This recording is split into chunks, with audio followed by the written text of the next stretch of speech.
ስማይል ደንታል 1 ሚሊዮን አስገብተነዋል ጋይስ በሁለት ቀናት ውስጥ ዘማሪ ገብረያንስ መኪና ጋይስ አሁን ላይ እንኳንም ቪዲዮውን ቀረጽኩት እንኳንም ፖስት አደረኩት እያልኩኝ ነውና በጣም ደስ ብሎኛል ቻሌንጁ በመጀመሩ ይሄን ሰው ይታውቃላችሁ ገብረያንስ ይባላል ክርስቲያን ወንድሞቻችን በጣም የሚወዱት አዝማሪያቸው ነው እና ሰሞኑን በቀላሉ መኪና እናስገዛለት ነው ስማይል ዴንታል ስፔሻሊቲ ሴንተር 1 ሚሊዮን ፎሎ በሁለት ቀን ካስገባ ነው መኪና ሊገዛለት ቃል ገብቷል። ስለዚህ ሙስሊም ወንድሞቼ ክርስቲያን ወንድሞቻችን እንተባበራቸው በአንድ ቀን ውስጥ 1 ሚሊዮን ፎሎ እናስገባው። አሁን ምን ጀምር። ሰላም አለይኩም let's go everybody let's go smile።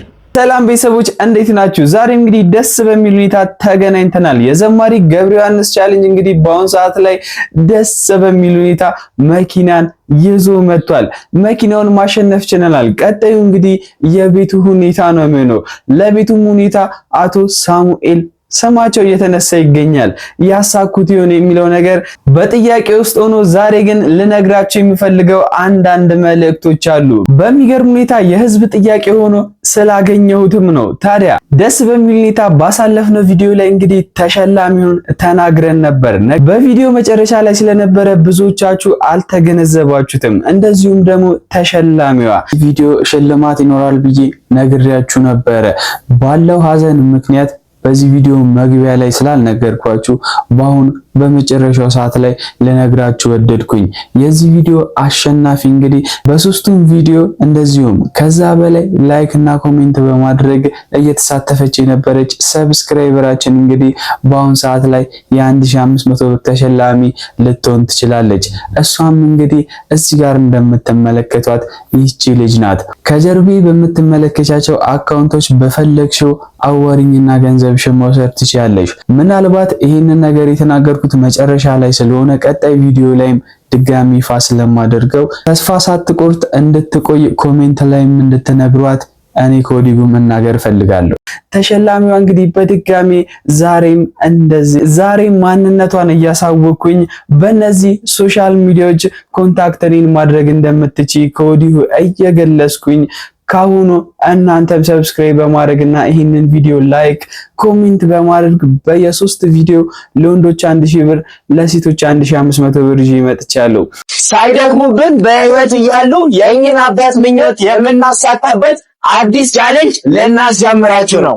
አዎ መላው የኦርቶዶክስ ተዋሕዶ እምነት ተከታይ በሙሉ ሊሳተፍበት የሚገባ ቻሌንጅ ስለሆነ ሁሉም ጋር ደግሞ መድረስ ስላለበት የተለመደችውን 3 ሰከንድ እሱ ካልበቃችሁ ቪዲዮን ፓውዝ አድርጋችሁ ላይክ ሪፖስት 10 ጊዜ ሼር 10 ጊዜ ኮፒ ሊንክ አድርጋችሁ ተመለሱ። ቻሌንጁን የተሳተፈ ሁሉ የክርስትና ስማችሁ ተመዝግቦ በእኛ አባት ጸሎትና ቡራኪ የሚደረግበት ታላቅ ቻሌንጅ ነው ይዘንላችሁ የመጣ ነው። እናም በዚህ ቪዲዮ ሁላችሁም ዝግጁ መሆናችሁን ኮሜንት ላይ ልታሳውቁ ይገባል። በቅርቡ ታዲያ ቻሌንጁን ስናስጀምር ሁላችሁም በፍጥነት ቻሌንጁን ተሳትፋችሁ የእኛን አባት ምኞት አሳክተን እኛም በረከታችንን አግኝተን ተደስተን የእኛንም አባት ነፍስ እናሳርፋለን ማለት ነው። አደራችሁን እኛን አባት የምትወዱ እንዳለ ይሄንን ቻሌንጅ ለመሳተፍ ተዘጋጁ። በጉጉት ጠብቁኝ። ለብዙ ሰዎች ጥያቄ ሆኖ የተቀመጠ አንድ ነገር አለ። ገብረያንስን ማን ነው ቪዲዮ ቀርጾ በመጀመሪያ ላይ ፖስት ያደረገው በማለት እየተጠየቀ ይገኛል።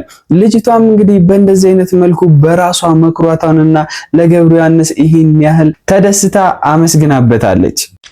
ጋይስ አሁን ላይ እንኳንም ቪዲዮውን ቀረጽኩት እንኳንም ፖስት አደረኩት እያልኩኝ ነውና በጣም ደስ ብሎኛል ቻሌንጁ በመጀመሩ።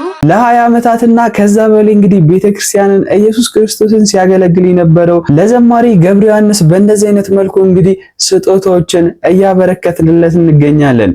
ነገር ግን ከሱ በተጨማሪ ሌላ ያልተመለከትነውና ያላየነውም ዘማሪ እንዳለን ልናስታውሳችሁ ወደድን። ዘማሪ ሳሙኤል አበበን አግኝተነዋል። ሳሚ ይኸውና እዚህ ጋር ይገኛል። እንግዲህ ሰሞኑን ቲክቶክ ላይ ቫይራል በወጣ ቪዲዮ ምክንያት በርካቶች ደንግጣችሁ ሳሚ ምን ላይ ነው እያላችሁ ነበረ። እኔና ወንድሜ ኬቢ እንግዲህ ዛሬ ከማለዳው ጀምሮ ስንፈልገው ቆይተን ከሳሚ ጋር ተገናኝተናል ማለት ነው። ሳሚዬ እስኪ አንዴ ሰላም በልልኝ። ሰላም እንዴት ናችሁ? የተወደዳችሁ ሁላችሁንም ወንዶችንም ሴቶችንም ቅዱሳን በሙሉ እንዲሁም በጌታም በኢየሱስ ደግሞ ያላመናችሁም ብትሆኑ እንኳን ሰላም እላችኋለሁ።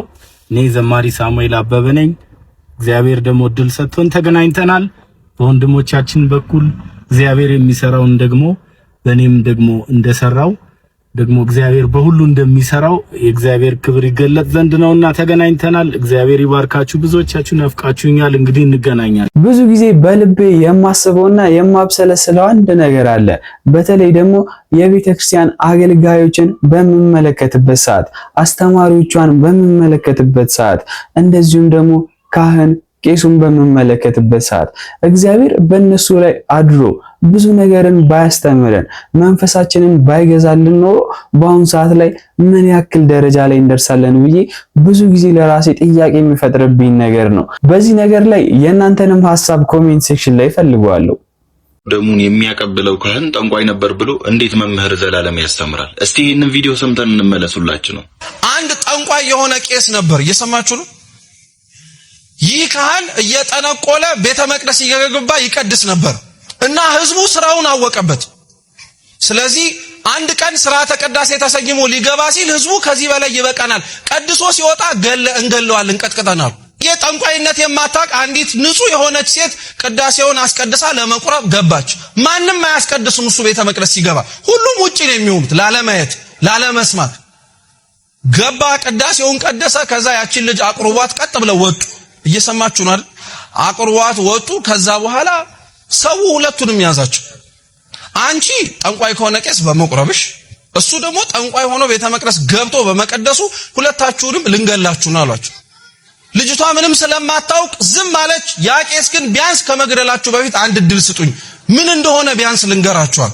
አዎ ጠንቋይ ነኝ እኔ ያለ። አዎ ጠንቋይ ነኝ፣ ምንም አንድና ሁለት የለውም። ግን የቤተ መቅደሱን በር ለመሳለም እሱም በር ስሳለም እንደ ንብ ቀፎ ላይ ረበው ሲያስጠነቁሉኝ የነበሩት አጋንንት በሙሉ ረግፈው ይሄዳሉ አለ። ቤተ መቅደስ ላይ ገብቼ ማንም ሳያየኝ ወደ ቤተ መቅደሱ ስገባ ራሱ የቤተ መቅደሱ ጠባቂ መልአክና ጌታችን ኢየሱስ ክርስቶስ በሩ ላይ ይጠብቁኛል አለ። እኔን በሳት ሰንሰለት አስሮኝ ንጹህ አይደለሁምና ስጋውን ደሙን መንካት ስለማልችል እሱ ራሱ ግን እኔን ሆኖ ቀድሶ አቅርቦ ይወጣል። ልክ ሲጨርስ ቅዳሴውን እኔን ፈቶኝ ውጣ ይለኛል አለ። ይሰማችሁ ነው? ማንም የረከሰ ሰው የአምላክን ቅዱስ ስጋና ክቡር ደሙን ስለነካ ስጋና ደሙ የሚረክስ እንዳይመስላችሁ። ንጹህ የሆነው እግዚአብሔርም ቆሻሻ የሆኑ በኃጢአት ያደፉ ሰዎች ላይ ክብሩን ስለገለጠ እግዚአብሔር ይረክሳል ማለት አይደለም። በሚገርም ሁኔታ በዚህ ሳምንት ካየናቸው ፍቅሮች መካከል እንግዲህ አንዱ የገብረ ዮሐንስ ስጦታ ነው። ከዛ በተጨማሪ ደግሞ የሁለት አዛውንቶችን አጋጣሚ እንግዲህ እንድናስተውልበትና እንድንማርበት ይዤላችሁ መጥቻለሁ። ቻው የእናቴ ልጅ። በእነዚህ ሁለት ባለጠጎች ፊት ላይ የሚታየው ስስት ቃላት ሊገልጹት ከሚችሉት በላይ ጥልቅ ነው። እድሜ ፊታቸው ላይ የጊዜን አሻራ ቢያሳርፍም በመካከላቸው ያለው መተሳሰብ ግን እንደ ትላንቱ አዲስ ነው። ወንድም እህቱን ሊጠይቃት መጥቶ የመለያ ሰዓቱ ሲደርስ ያ ትዕይንት አንጀት ይበላ ነበር። እህት እንደ ሕፃን ልጅ ስቅስቅ ብላ ታለቅሳለች። ወንድም ደግሞ ወንድ ልጅ ሰው ፊት አያለቅስም በሚል ስሜቱን ቢደብቀውም የልቡ ስብራት ግን በአይኖቹ ግርጌ ይነበባል። ያቺ ቻው የእናቴ ልጅ የምትል ቃል በውስጧ የዓመታትን ትውስታና የማይበጠስ የደም ትስስራን አጭቃለች። በዚህ በራስ ወዳድነት በሰከረው ዘመን እነዚህ ቅን ሰዎች የፍቅር ተምሳሌቶች ናቸው። መተሳሰብ፣ መከባበርና መዋደድ እንዲህ ነው። ይህን ፍቅር ለምትመኙላቸው ሁሉ አጋሩት። ቤተሰብ የህይወት ትልቁ ሀብት ነውና መልካም ጊዜ። ከዚህ በተጨማሪም እንደ ሀገርም እንደ ቤተክርስቲያንም ያየናቸው ሀዘኖች ነበሩ። አርሲ አካባቢ እንግዲህ ብዙሃኑ በአሁን ሰዓት ላይ አደጋ ላይ እንዳሉ እየተነገረ ይገኛል። ለራሳቸው ህይወት በመስጋት እንግዲህ እንደዚህ ሰላማዊ ሰልፍ ወጥተው ነበር።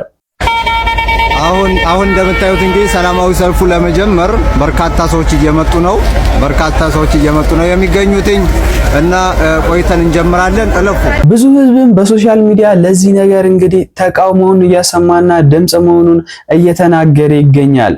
በገብረ ዮሐንስ ሽልማት ቀንም እንግዲህ ይሄ ነገር እንዲታወስና የሃይማኖት አባቶች ተገኝተው እንግዲህ እንዲባርኩለት ብዙዎች ጥያቄ እያቀረቡ ይገኛሉ። ዝማሬ በመቅደስህን ጨምሮ በጣም በርካታ ስራዎች አሉ። በዘማሪነት ምን ያህል ዓመት ገብርኤል? እንደው ለቀልድ ዝም ብለን 25 20 ያው 25 ያልኩት አምስቷን ጨምሬ ነው 20 ዓመት እንኳን ዛሬ ምስጋና ሆኖኛል። እድሜ ከጤና ይስጥ። አሜን። ውልደት እዚህ ነው? ውልደቴ በድሮ አጠራር ትግራይ ክፍለ ሀገር፣ በአሁኑ ክልል 1። በልጅነትህ ነው? የኔ ያው አንድ ልጅ እስከ 7 እያለን ነው። ስለዚህ እዛ ውስጥ አባል ነው ማለት ነው። እና የማየት አጋጣሚው አልነበረም? የኛ ጊዜ ታውቃለህ አይደል? የኛ ጊዜ እኔ እኮ ትልቅ ሰው ነኝ አባዬ። እዚህ ጋር ታይም ገብቶ እኔ ዛሬ በእኛ ጊዜ ትንሽ የሕክምናው ደረጃ እዚህ ግባ ቢባል አልነበረም። ብንሄድም ዶክተር በስም ማቆስ ዶክተር ወርቁ የሚባለው አስመራ ከተማ ታዋቂ ዶክተር ነበር፣ የአይን ስፔሻሊስት እና እንደው ካለ በህይወት እንደው ምስጋና ነው። ብዙ ወንድሞች የተወሰኑ ታይተው ግማሹን ፓርሻል ግማሹን ደግሞ አልሳካም። ግን በዛን ጊዜ ብዙ ባልተመቸ ዘመን እሱ የበኩሉን አሻራ አበርክቷልና ቤተሰቦችን ካሉት አስመራ ውስጥ ለነበረው አይን ስፔሻሊስት እሳቸው ነበሩ። እኔም ትንሽ የመግባት እድል ገጥሞኛል። ግን ትንሽ እኔ ከበድ ያለች እግዚአብሔርን በዚህ መንገድ ስለፈለገኝ ትንሽ ለነገሩ በጣም ደስ ይላል። ገብሬ በጣም በሚገርም ሁኔታ የሚገርሙ ዝማሬዎችን የሰጠን ነው። ዝማሬ መላእክትን ያሰማልን። ከአስደሳች ዜናዎች ሳንወጣም እንግዲህ 2 ዜናዎችን ልነግራችሁ ወደድኩኝ። የመጀመሪያው የማስተር አብነት ጉዳይ ነው። ማስተር አብነት እንግዲህ በአሁን ሰዓት ላይ ተሽሎት ወይም ደግሞ በማገገም ላይ እያለ ወደ ስራው ተመልሷል። ደስ በሚል ሁኔታ ብዙዎችን በማገዝ ላይ ይገኛል። በግፍ በባለቤቷ የፈላ ቡና የተደፈባት እቺ ምስኪን እናት ለማገዝ ትላንት ምሽት ቲክቶክ ላይቭ ላይ ገብተን ነበር።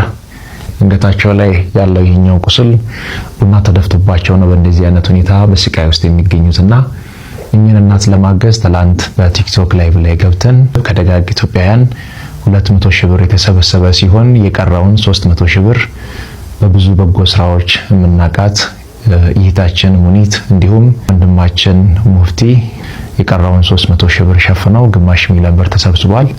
በዚህ መልካም ስራ ላይ ተሳተፋችሁ እጅግ በጣም ከልብ እናመሰግናለን። በሁለተኛ ደረጃ ብዙዎቻችን የምናከብራትና የምንወዳት አርቲስት መስከረም አበራ የልጇን ክርስትና በእንደዚህ አይነት መልኩ በአስደሳች ሁኔታና በሰላማዊ ሁኔታ እያሳለፈች ትገኛለች። ተመስገን ተመስገን ለምስጋና ስላሰባሰብከን እግዚአብሔር ተመስገን። ተመስገን ተመስገን ለምስጋና ስላሰባሰብከን እግዚአብሔር ተመስገን። ተመስገን ተመስገን ለምስጋና ስላሰባሰብከን እግዚአብሔር ተመስገን። ተመስገን ተመስገን ለምስጋና ስላሰባሰብከን ዘማሪ ገብረ ዮሐንስ እንግዲህ እንዲህ ሲል ዝማሬውን ጀምሯል። ድል አለ በስምህ ድል አለ በቃል ሲል ጀምሮታል። በእኛ ድል እንደሌለ በእግዚአብሔር ብቻ ወይም ደግሞ በሱ ቸርነት ብቻ ድል እንዳለ በእንደዚህ አይነት መልኩ እየተማርን እንገኛለን። እችላለሁ ካልክ ትችላለህ። አትችልም እንዴ? እችላለሁ በይ የኔ እህት አይዞሽ የሚሉ ሰዎች አሉ። ወንድሜ አትችልም። እችላለሁ ካልንም ኃይልን በሚሰጠኝ በክርስቶስ ሁሉን እችላለሁ። እንዲህ ሰርተናል አይባልም። ፈሪሳውያን የሰሩትን በጎ ስራ ማውራት ይወዳሉ። ሲጸልዩ እንኳን ጌታ ፊት ቀርበው ጌታ ሆይ በሳምንት 2 ጾማለሁ፣ ትእዛዝህን ጠብቃለሁ፣ እንደዚህ ቀራጭ ስላላደረከኝ ምን እልሃለሁ? እንደዚህ ከማለት ይሰውረን። ይሄ የፈሪሳይ ጸባይ ነው ማለት። የሰራው በጎ ስራ ጎልቶ ከታየ የዮሐንስ ተማሪ ብትሆንም ምድብ ግን ከፈሪሳውያን ጋር የሌላውን ድክመት የሌላውን ውድቀት እያየ የራስን በጎ ስራ የምታወራ ከሆነ ምድብ ከፈሪሳውያን ጋር ነው። የዮሐንስ ተማሪ ሆኖ የፈሪሳውያን ምድብ ከመሆን እግዚአብሔር በቸርነቱ ይጠብቀን። ምንድነው ያስመድበን? ግብዝነት ነው ማለት። ጸጋ አለን ብሎ ለአገልግሎት አይወጣም። መጀመሪያ መጾም አለበት። ጸጋ ስላለህ ማገልገል አትችልም። አንደበት ስላለ መስበክ፣ አንደበት ስላለ መዘመር፣ ዕውቀት ስላለ ማገልገል አትችልም። መጀመሪያ የማን እርዳታ ያስፈልጋል? የእግዚአብሔር። ወንጌል የሌለበት አገልግሎት በሂደት እየደከመ ይመጣና ስራ ይሆናል። በዚህ ምክንያት እኔ ስንት ዓመት አገልግያለሁ ብለው የካዱ ሰዎች አሉ። እኛንን እኮ ቤተክርስቲያን ያሰራ ነው ብለው ሃይማኖት የቀየሩ ሰዎች አሉ። ለምን? ከስራ በፊት መሰራት ያለበት ሰውየው ነው አይደል? ነው አይደለም? እሳት ነው መንፈስ ቅዱስ። እሳት ካልተቆሰቆሰ አይነድም። ተዳፍኖ ከቀረ ምናልባትም ሊጠፋ ይችላል። እያንዳንዳችን ፈጽመን እስካልካድነው ድረስ ከኛ የማይለይ ጸጋ መንፈስ ቅዱስ በ40 እና በ80 ቀናችን ተሰጥቶናል። በተሰጠን ጸጋ እንድናገለግል ግን ምን አለ? ባንተ ያለውን የመንፈስ ቅዱስ ጸጋ እንድታነሳሳው መክራል። ጸጋ ሲባል መዘመር፣ መስበክ፣ መቀደስ ምናምን ይመስላል። ይሄ የቤተክርስቲያን አገልግሎቶች ውስጥ ያሉ ስራዎች እሱ አይደለም። ብዙ ጸጋ አለ። የጸጋ ስጦታ ልዩ ልዩ ነው። መንፈስ ቅዱስ ግን አንድ ነው። ለአንዱ ትዕግስት ይሰጠዋል ጸጋ ሆኖ፣ ለአንዱ ንጽህና ይሰጠዋል፣ ለአንዱ መመጽወት ይሰጠዋል፣ ለአንዱ ማስተዳደር ይሰጠዋል። የግድ በቤተ ክርስቲያን ያለው አገልግሎት ብቻ አይደለም። መንፈስ ቅዱስ በ40 እና በ80 ቀን ሲሰጠን ሁላችንም ላይ ይሰራል። እዚህ መሃል ጸጋ የሌለው ሰው የለም። ያለ ስራ የፈጠረው ሰው የለም። ከዚህ መሃል እግዚአብሔር በእኛ የሆነ ድንቅ ነገር ሊያደርግ ይፈልጋል። ስለዚህ ቆስቁሱት እስቲ። እግዚአብሔር በእኔ የሚሰራው ምንድን ነው? ምን ፈልገን የፈጠርከኝ እዚህ ምድር ላይ ያመጣኝ? በእኔ ምንድን ነው እቅድ? በማይረቡ ሰዎች ስትሰራ ይቻለው። ከኔ በላይ የማይረባ የለም። ታዲያ በእኔ ላይ ለምን አትሰራም? በድጋሚ ተሸላሚዋን ላስታውስ እየወደድኩኝ አሁንም በእነዚህ ሶሻል ሚዲያዎች እኔን ማናገር ትችያለሽ፣ ገንዘብሽንም መውሰድ ትችያለሽ እያልኩኝ በዛሬ ይዤላችሁ የመጣኋቸው ቪዲዮዎች እነዚህ ነበሩ። በቀጣይ ቪዲዮ እስከማገኛችሁ ድረስ ሰብስክራይብ፣ ላይክ፣ ኮሜንት እያደረጋችሁ እንድትጠብቁኝና ሽልማታችሁን እንድትቀበሉም ጥያቄን አቀርባለሁ።